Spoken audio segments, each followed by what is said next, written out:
So we're on day 3 of Unit 3. Today we're going to talk about what's called the average rate of change.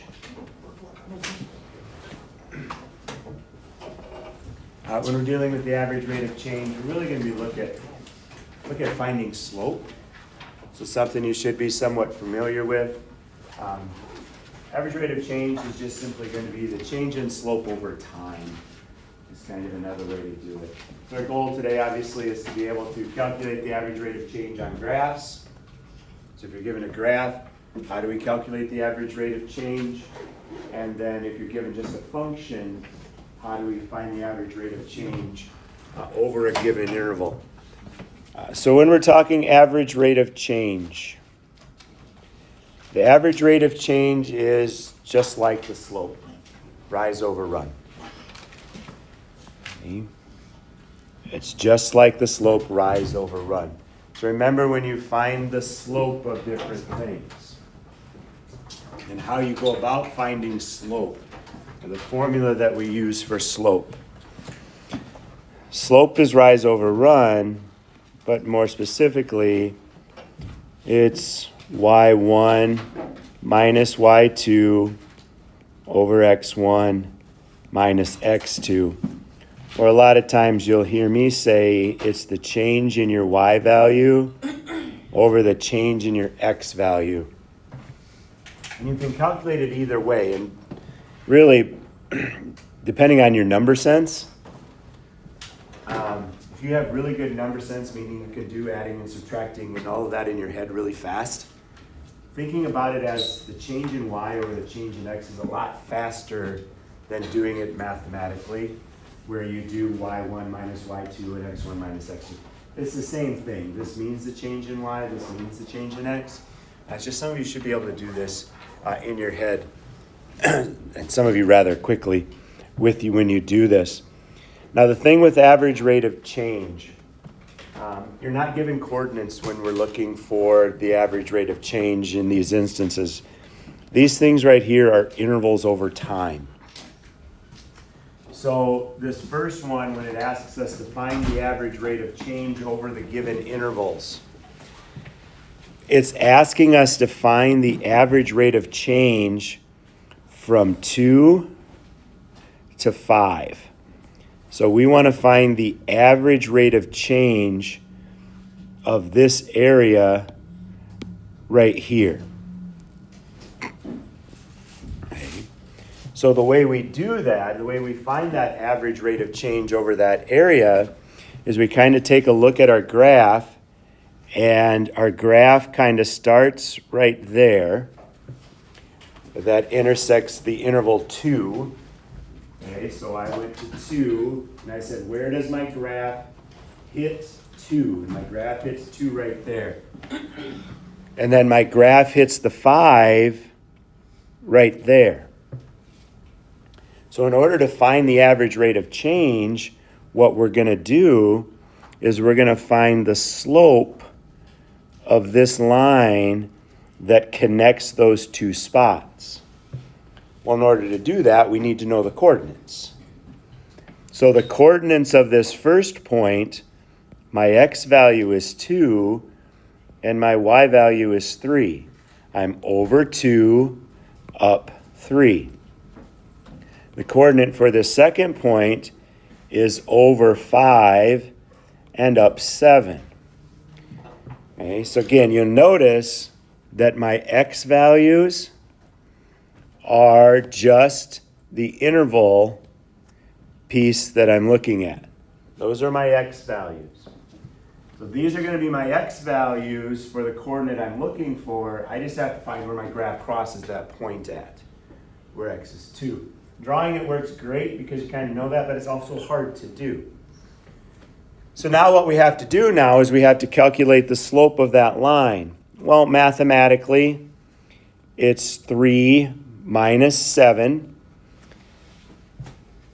My y1 value is 3. My y2 value is 7. So 3 minus 7 over 2 minus 5. 3 minus 7 is negative 4. 2 minus 5 is negative 3. Negative divided by a positive is negative divided by a negative is a positive. So my average rate of change for this is 4/3. And again, if you're quick mathematically, I said it's the change in y. You're going from 3 to 7. How much does that change? It changes 4. You're going from 2 to 5. How much does that change? It changes 3. 4/3. You're done. And some of you will be able to do that. Others of you are going to have to use the formula. Which order you put the formula in doesn't matter. I could just have easily have gone 7 minus 3 and 5 minus 2. Get the same thing. I have a tendency to just go from the leftmost point to the rightmost point, left to right. Just that's the way my brain works. And it doesn't matter which direction you go, so you might as well go that way. Because that's the way we're used to reading. Okay? So that's what average rate of change is. It's the rate of change over a given time period. So if we look at the second one now wants to look from the interval from 1 to 3. So I'm looking at the interval from here to here. And I want to know what's the average rate of change of now that shaded area. So if my x value is 1, there's my point right there. And since I'm there, I'm just going to name it. So one more you can see it. It's the point 1, 5. It intersects it right there. That's the point 3, 1. So our average rate of change is the slope of that line right there. So my change in y, it goes from 5 to 1. So mathematically speaking, that's 5 minus 1. My x value goes from 1 to 3, so 1 minus 3. So that's 4 over negative 2. Reduce that, that's just negative 2. That's my average rate of change from those. Again, if you can do it number sense wise, the difference between 5 and 1 is negative 4. Goes down 4. 1 to 3 goes up 2, so down 4, so negative 2. And remember we talked about slopes in the past. Downhill slopes are negative, uphill slopes are positive. So we know this goes downhill, so our answer better be negative. It has to be negative. Okay. So now the next one we're going to do is we're going to do 4, 7. And I'm going to do 4, 7 the different way. I'm not going to fill in the interval when I do 4, 7. Because I can't imagine you guys are going to fill in your intervals when you do this. So way I'm going to do this one is I'm just going to say, okay, I know my x values are 4 and 7. What are my y values at those coordinating pieces? So if I go over to 4, 4 is right there. If I go up, my intersection point is right there. That's the point 4, 4. So that's the first point that I have to use. If I go over to 7 and I go up, that's at 3. So I have a second point of 7, 3. And so I'm going to find the slope kind of that right there. I would anticipate it being negative because it goes downhill. What does my y value change by from 4 to 3? 1, and it's going down, so that's negative 1. My x value is going from 4 to 7. It's changing by 3. There's your average rate of change, and you're done. Okay? And again, if you have to do the 4 minus 3 and 4 minus 7, go ahead and do that. You still get 1 over negative 3, which is the same thing. Whether the negative is there, or there, those three things all mean the same exact thing, negative 1/3. And that is what average rate of change looks like. Questions with those first ones? It's not so bad. We're finding slope today. You've been finding slope since 6th grade. Maybe 7th. All right, so let's find the average rate of change for this one from the interval from 1 to 4. So when my x value is 1 to when my x value is 4. And that's how you got to kind of look at this. What is the slope of the line? What is the average rate of change from when my x value is 1 to when my x value is 4? And we have to find the y value that associates with it. So 1 over is that point right there. That's the point 1, 0. 4 is right there. I go up, it's at 3. So I've got 4, 3. So I have to find the slope of this line right here. It's uphill, so it should be positive. Always change in y over change in x. What's my y value changing by from 0 to 3? From 1 to 4? 3 divided by 3. There's your average rate of change, and you're done. So if you're given a graph, can you find the average rate of change? It's not so bad, right? All right. So that was the first part that we wanted to be able to do, is we wanted to be able to find the average rate of change over an interval given a graph. The second thing we want to be able to do is we want to be able to find the average rate of change if you're given a function. So the next part, we're going to be given a function. In this case, we're given the function f of x is equal to 3x plus 5. And we want to find the average rate of change from -2 to 5. So in order to find average rate of change, we need to find the slope. In order to find the slope, we need 2 points. Just like when we talked about the graph, these intervals represent an x value. So I've got x values that are -2 and 5. Those are my 2 x values. They give them to us. So because I know that's 2, that means that I have to find x of -2. So we're going back to section day 1 of this chapter where we evaluated functions. So we have to evaluate f of -2. And if you remember, if we find f of -2, what that means is anywhere we see an x, we replace it with a -2, and we solve. 3 times -2 is -6. -6 plus 5 is -1. So when my x value is 2, my y value is going to be -1. All teachers that were contacted regarding hearing and vision screenings, please send your students to the health office at this time. Thank you. The other interval that we have to have is -5. I'm sorry, +5, because we go from -2 to 5. So we have to find f of 5. So anywhere in our function that we see an x, we replace it with a 5.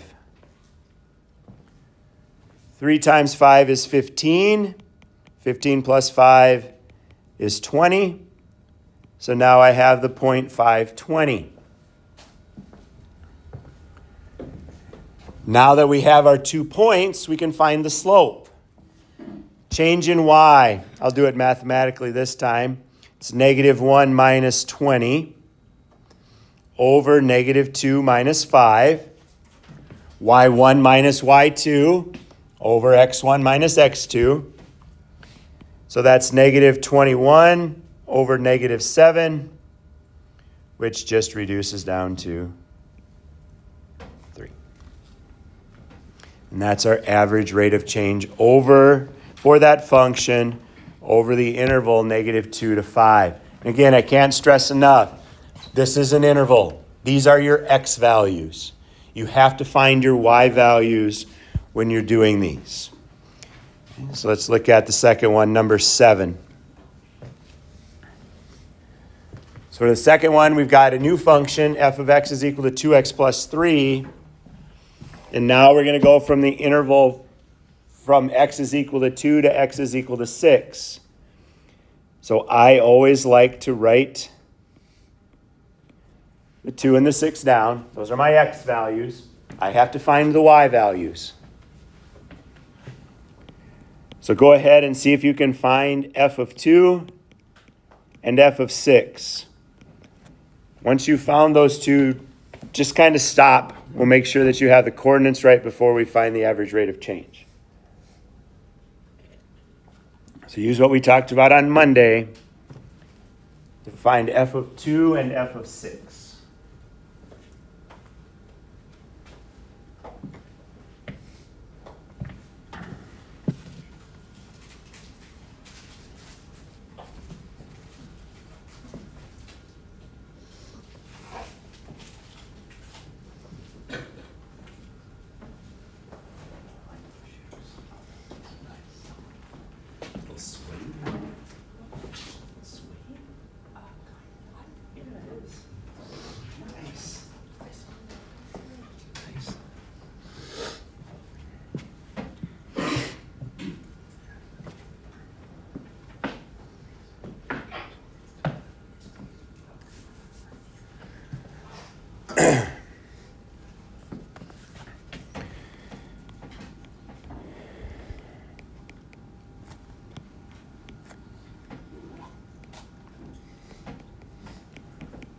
Negative 4 plus 3 is negative 1.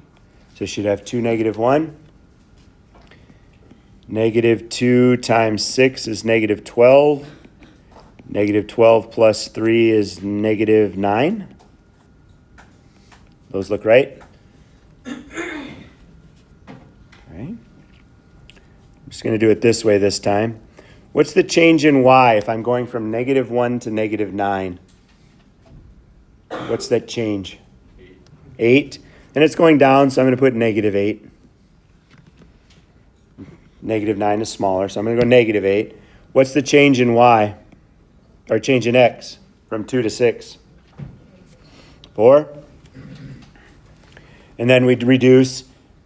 Negative 8 divided by 4 is negative 2. Are we doing okay? So again, remember this is an interval. Those are your x values. Plug those x values into your function to find your y value. Once you've done that, either use the formula for slope, y1 minus y2 over x1 minus x2, or if you're good at number sense, you can just do change in y over change in x. Why don't you go ahead and do number 8. Find the average rate of change. Give that one a try on your own.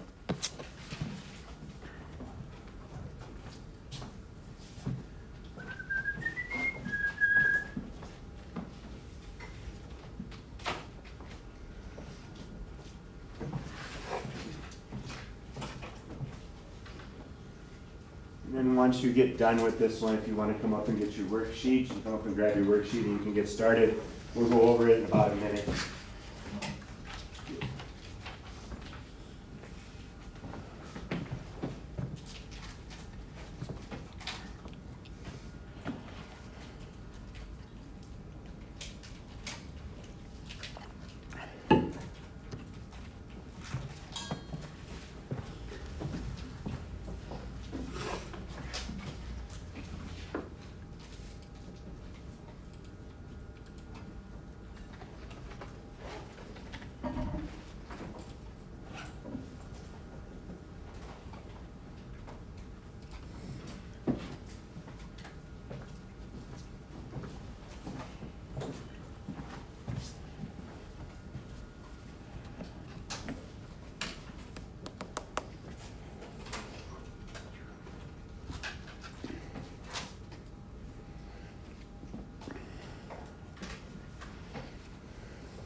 So my x values are 1 and 6.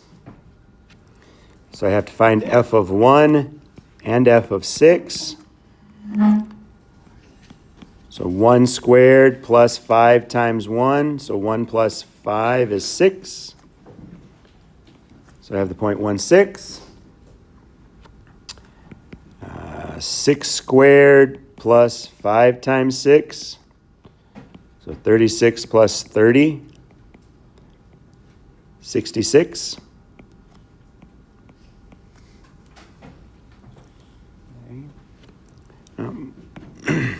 So 6 minus 66 over 1 minus 6. So negative 60 over negative 5, which I believe is just 12. Should be your average rate of change for that one. I think. Is that what we got? I see a lot of heads going, yes, that's what I got. So maybe I'm right once in a while. Not very often. Seems to be less and less and less lately. So 2 things that you're supposed to be able to do today that I think you guys are pretty good at. Find the average rate of change in a graph, and find the average rate of change when you're given a function. Again, remember that the intervals, those are your x values. Those are your x values only. You need to find the y values on both of them.